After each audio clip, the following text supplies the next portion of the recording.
का बलमुआ के भइल बाटे मोती लागता जवनिया के कोई दी छाती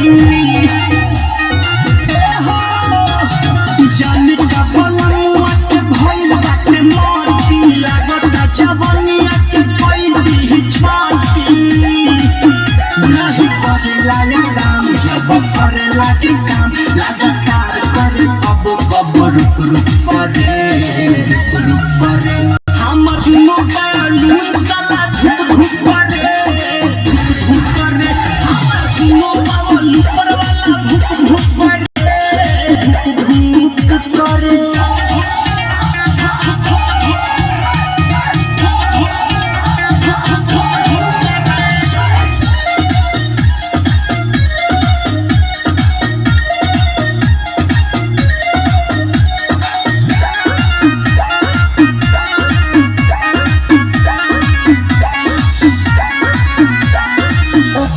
हर चीज बाकी रखे न संभाल के बोलू बिशुनपुरी छोड़े दर्द कबार के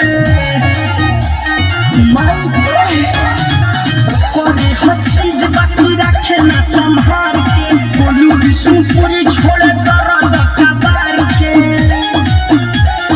पानी कम जोर से सोना कर जोर लोग सह नहीं पाई दे करे हमर दुनो बालू साला धुक धुक करे हमर दुनो बालू पर वाला धुक धुक करे बर्तन में पानी डाला।